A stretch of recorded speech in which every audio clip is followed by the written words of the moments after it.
knowing the remarkable journey he has to share with us. Our guest of honor and speaker is a true testament on how strong roots and hard work can pave the way to success.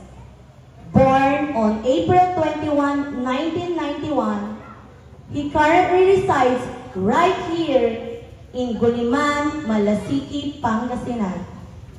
A devoted family man, he shared his life with his wife, Karen de Guzman Manzano, and their three wonderful children, namely Kizea John D. Manzano, Ayla Jane D. Manzano, and River John D. Manzano.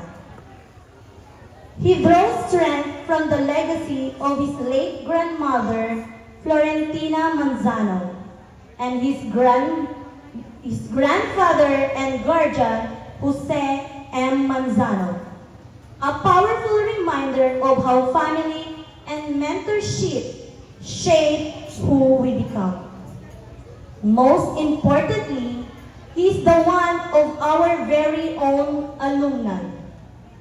He completed his elementary education here at Guliman Elementary School, graduating with honors in the class of 2003. He went to earn second honorable mention at Nalshan Tumling National High School in 2007.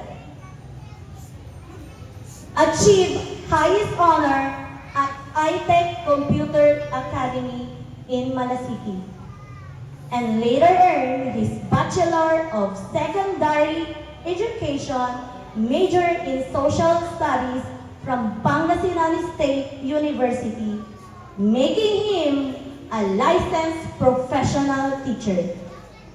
From these humble beginnings, he has built a dynamic 11-year career across diverse industries, starting as a technical support advisor at IBM in 2013. He progressed through roles as inside sales representative at Convergys, account executive at Caspio, a sales consultant and at Click Labs.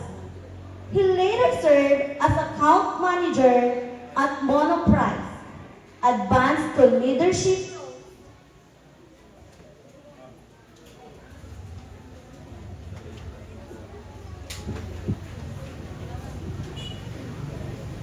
Hello.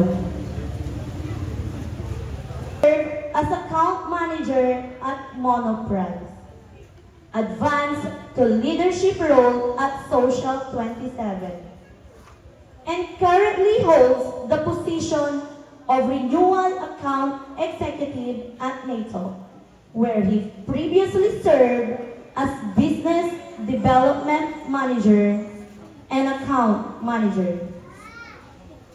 Ang kanyang kwento ay patunay na matibay na pundasyon na itinayo dito sa Guliman Elementary School ay makakapagbukas ng maraming pagkakataon para sa inyo. Mga graduates, nandito kayo ngayon sa sandaling dati ring narating ng ating speaker at alam niya kung ano ang mga pagsubok at biyaya na naghihintay sa inyo.